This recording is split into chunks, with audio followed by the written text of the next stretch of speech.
la naturaleza nos da todo, el alimento, la salud, la armonía. Uno tiene que buscar la sustentabilidad. La autogestión, tiene que ver con la libertad, una gran compañía muy antigua para la humanidad misma. Para mí tienen que convivir en armonía. Volver al ecosistema es el gran llamado de los yuyos.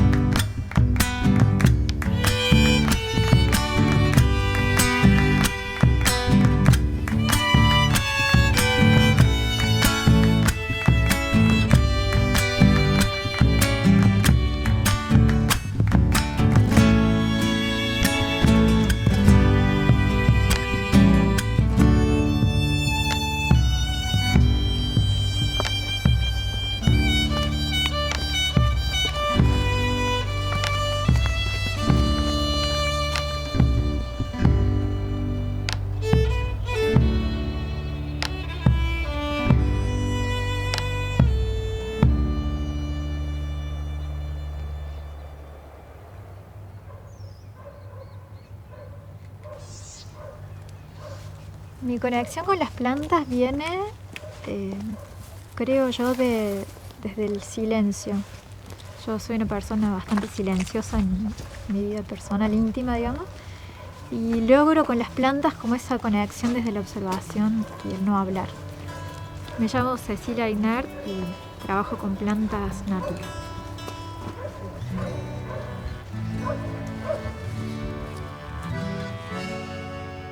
Ceci, ¿cómo es que llegaste profesionalmente a hacer lo que estás haciendo ahora? El eje de todo lo que trabajo es el paisaje y las plantas nativas. Alrededor de eso van rondando un montón de actividades que tienen que ver con capacitaciones, educación, la percepción del paisaje, investigaciones, el cultivo y el trabajo como paisajista en diferentes situaciones como pueden ser viviendas u otro tipo de situaciones orientadas a recuperaciones, por ejemplo, deforestaciones en áreas que han sido desmontadas o la recuperación en áreas por impacto minero o donde ha habido basurales, digamos, como voy trabajando en recuperar o en remediar y también en aprovechar los espacios domésticos con una mirada nueva que tenga que ver con la conservación y el relacionarnos de otra manera con las plantas que en algún momento estuvieron ahí y que por la ocupación humana y lo que traemos como el imaginario de paisaje, que por ahí lo venimos en piloto automático, conformando paisajes que no tienen que ver con el lugar propiamente, sino que los traemos a nuestra historia de herencias culturales y genealógicas. En esos espacios propios replantearnos cuestiones que tengan que ver con el arraigo y con nuestras plantas y nuestros lugares, nuestros paisajes, nuestros ancestros y las cuestiones culturales y de ahí tratar de generar un paisaje nuevo propio, que tenga que ver con la propia identidad y con ese lugar donde empezamos a habitar.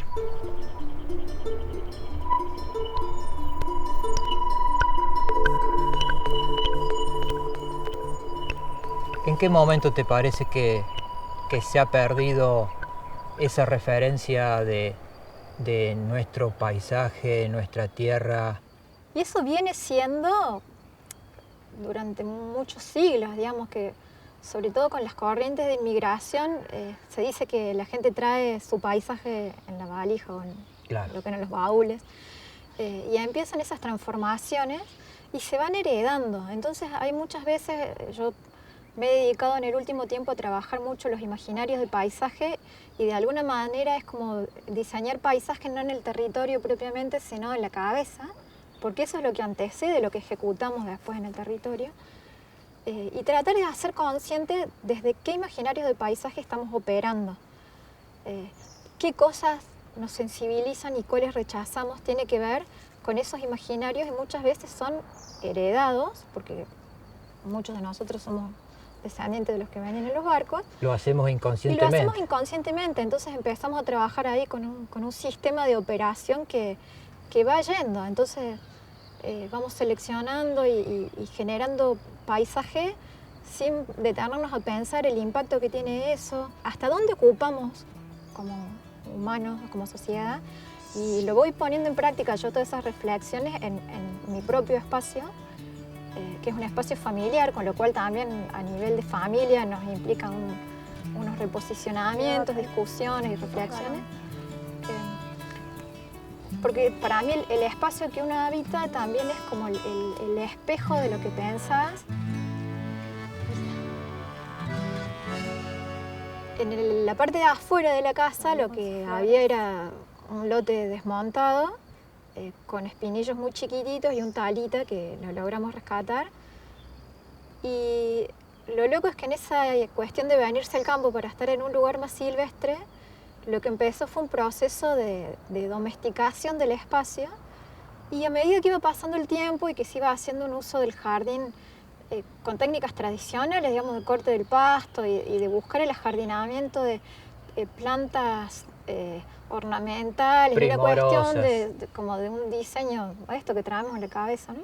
Y estábamos como perdiendo de vista lo que ya había, que siendo una casa que lo que buscábamos era naturaleza, de golpe la estábamos como arruinando. Sería como todo tallo y hojas, digamos. Claro, tallo, hoja, flor, en un combo completo. Curioso que así como se usa mucho el término deconstrucción a nivel psicológico, a nivel ideas y a nivel conceptual, se ve aplicado en el paisaje, o sea, claro, es una deconstrucción de ideas que luego se plasma en el espacio, o sea, dejar ser a la naturaleza, ¿no? Dejar ser, y hasta dónde me banco el dejar ser, ese espacio donde se habita manifiesta nuestros estados y nuestros pensamientos.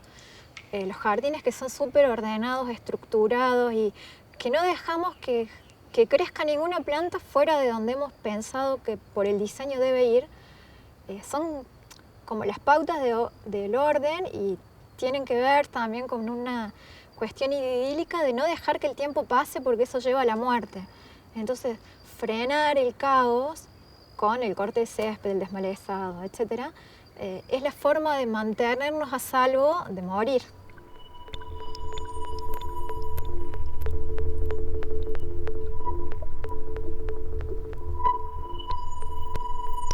Salirse de las exóticas y poner nativas, pero con el mismo concepto de intervención y de control, es cambiar una ficha por otra, pero el concepto sigue fijo, que es el paisaje tiene que ser controlado como a mí me gusta, como yo quiero, esta planta acá, esta planta allá, y ya. Y el ritmo es el mío, ¿sí? Eso también es como claro, que las nativas pasa mucho, que te enseñan otra cosa, que es la paciencia.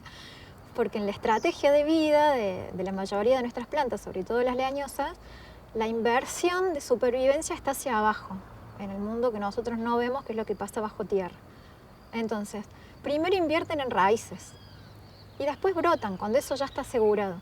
Nosotros traemos una lógica, y sobre todo cuando estás acostumbrado al circuito de los viveros convencionales, que las plantas son grandes y no tienen raíces, pero ya tienen flores, claro, es ese apuro de ver el brote y ver que crezca hacia arriba. Y yo digo, si no está decreciendo, está creciendo. Lo que pasa es que está creciendo para un lado que nosotros no estamos viendo. Y es lo que nuestras plantas hacen, que están trabajando con otras estrategias. Entonces, de nuevo, es eso, como entender este sistema, estas lógicas que tienen, las adaptaciones de estas plantas, y en función de eso decir, bueno, ¿cómo intervengo yo en estas situaciones? En eso tiene que ver también esto de la estética del caos y hasta dónde yo hago la práctica en este espacio propio, para poder después trabajar también con la gente, decir, bueno, hasta dónde el nivel del caos es confortable, o qué hace falta a veces a nivel de diseño para tolerar un cierto caos y que no se vuelva un espacio inhabitable por el rechazo que te produce, digamos, de desagrado. Esa fue plantada, y después la idea es dejar que todo este yuyel crezca para que se vaya renovando y van apareciendo plantas como esta Marcela. Antes no estaba esta. Antes no estaba. Más allá de agradecerte que nos hayas recibido y que nos hayas contado todo esto, agradezco el estado de pregunta con el que me voy. Para mí es hermoso poder contar y mostrar un poco lo que hago, desde dónde lo hago y poder transmitir estas reflexiones para, si a alguien le sirven, para caminar sobre eso. Gracias. Muchas gracias, Ceci. Está por acá, plantada en este rincón, que es la tusca, esta que es hija de una semilla del xincal, y por eso un valor simbólico importante para mí en la reconexión con los ancestros, y en este lugar donde también voy haciendo yo mis reconexiones personales con la tierra y los aprendizajes.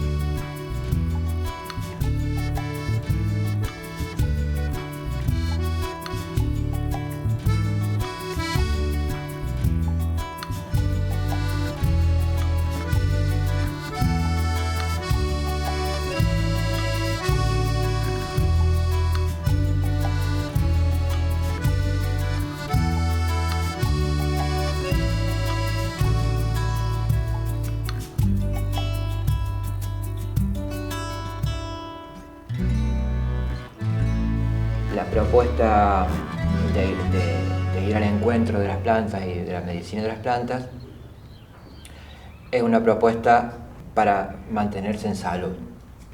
Una de las cosas que habíamos hablado era la importancia de contactarse con las plantas, de hacer amistad con las plantas, no desde la lógica de el uso de la planta para tratar un síntoma, porque hay que eliminarlo, o en todo caso el uso de una planta para combatir una enfermedad, porque la enfermedad molesta y no debiera estar allí. En este caso, en esa lógica, uno siempre anda detrás de las cosas. Se produce la enfermedad, uno ve la manifestación del síntoma.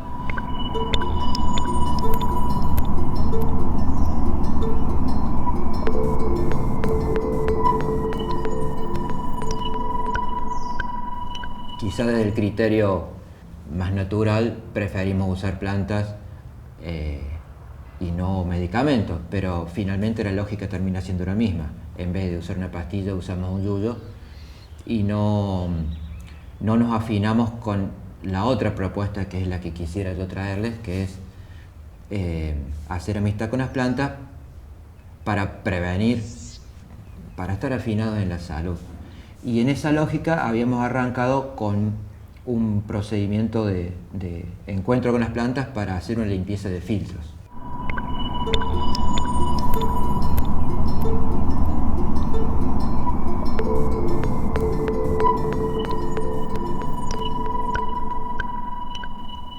El cuerpo, en el metabolismo celular, produce desechos y esos desechos son procesados por los órganos filtros: pulmón, riñón, hígado.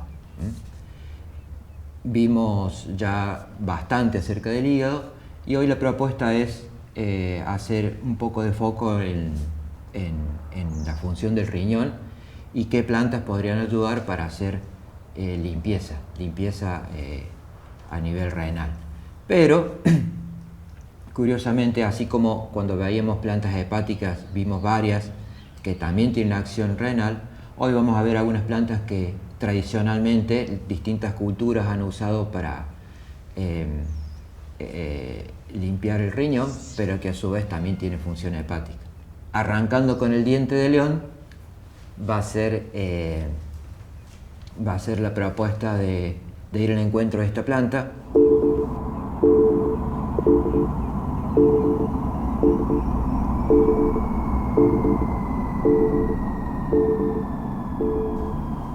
Desde el punto de vista físico, del cuerpo físico, trabajar especialmente la limpieza del riñón, la optimización del filtrado para que los niveles de ácido úrico, que es el desecho del metabolismo celular, sean eficientemente expulsados y no queden en el organismo, porque como ya saben, si el ácido úrico queda una parte en el organismo, luego por ejemplo, se aloja en las articulaciones y trae dolores.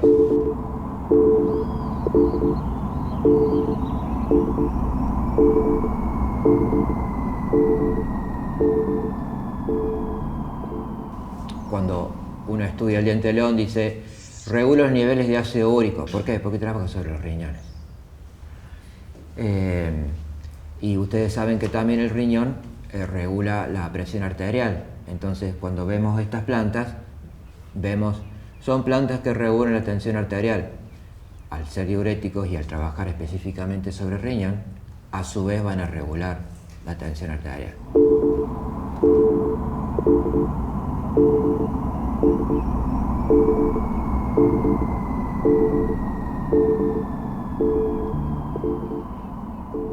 Como ya dijimos, el diente de león también es una planta colagoga y colerética, es decir, activa la producción de bilis y activa la vesícula para que esa bilis no se estanque en vesícula y salga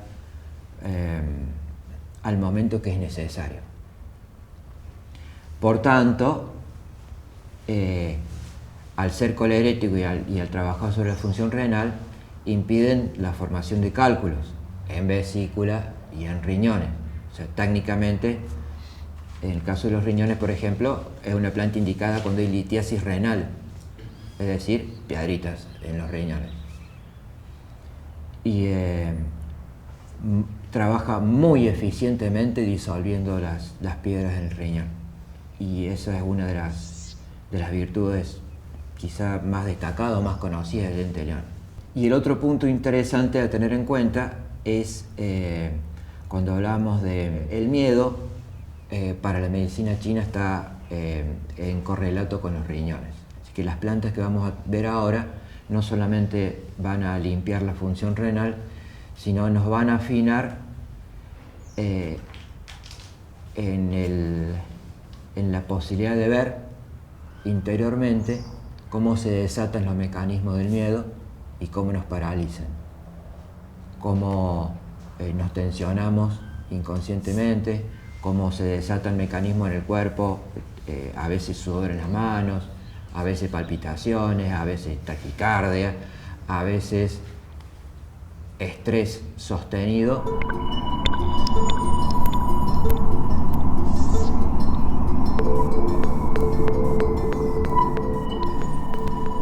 A nivel interno nos van a conectar, a veces sin darnos cuenta siquiera, con los mecanismos que la mente nos juega en estas trampas para paralizarnos con el miedo. Así que a veces uno está andando en la vida como si nada, y la misma situación que antes era ciega a nuestra conciencia, no nos dábamos cuenta, de repente suele pasar de que caigo en cuenta que cada vez que o cruzo esta cuadra, o voy por esta calle, o salgo de la puerta de mi casa, o entro a tal oficina, etc., ocurren cosas en el cuerpo que están en relación con el miedo. Y son momentos para indagar. Interiormente uno de repente como que cae en fichas. Uno no puede validar científicamente ese efecto, pero ocurre. Empírico, y los invito a que en la instancia en que estén tomando esas plantas, a prestar atención a esos pequeños eventos, porque son muy reveladores de cómo uno funciona a nivel psicológico y puede ayudar también a limpiar esas viejas memorias. En este caso puntual, lo ideal es ir nosotros a buscar la planta, hacer nosotros la cosecha, y dado que es la raíz, el tiempo ideal para la cosecha es tiempo de luna nueva. En luna nueva la savia está principalmente en la raíz, así como en luna llena está principalmente arriba, en las hojas. Así que para estas en particular sí es bueno tener en cuenta el momento en la que nosotros vamos a ir a cosecharla. Por supuesto, de más está decir, vamos al encuentro de la planta no como quien va a la despensa a servirse 1 kilo de hierba o 1 litro de aceite, estamos tratando con alguien que esperamos sea nuestro amigo, nuestra amiga. Así que todas las tradiciones han hecho especial hincapié en esto. Uno pide permiso a la planta antes de cosecharla. Uno puede hablar en voz alta o hablar desde el corazón, pero lo importante es tomar contacto de ser a ser, no de consumidor a principio activo. Si bien vamos a hablar de los principios activos de las plantas, es un ser con el que estamos tratando.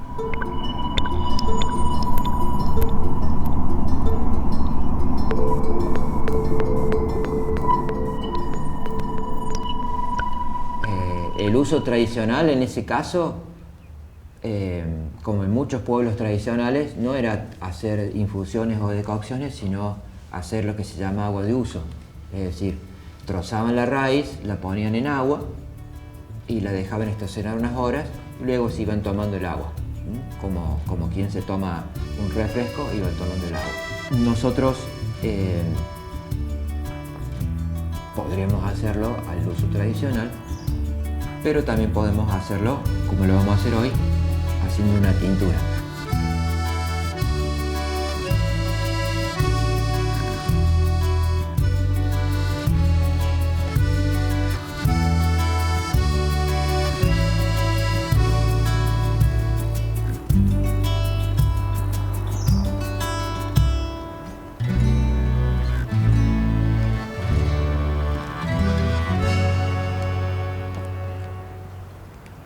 La proporción habitual es usar por cada litro de vehículo 200 gramos de planta. En todos los casos, pero sobre todo tratándose de plantas frescas, tenemos que preparar el vehículo primero y recién que esté preparado el vehículo, ponerlo en el frasquito. Un detalle a tener en cuenta, porque una vez que cerremos el frasco, este frasco, si bien es transparente, lo vamos a guardar en un lugar fresco, oscuro, que no le dé la luz del sol, que no le dé la luz ambiente. La idea es, técnicamente, por un requerimiento técnico, es ir una vez al día y por lo menos un minuto mínimo agitarlo para asegurarse de que los principios activos pasen al vehículo. Ahí vamos.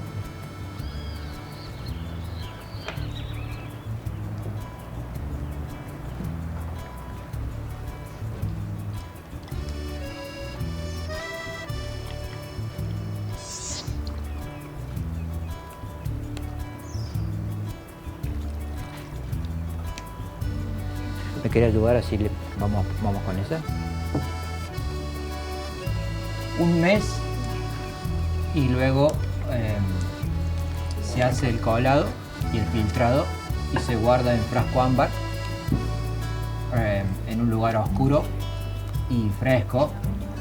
Y luego de un mes entonces la colamos y la filtramos.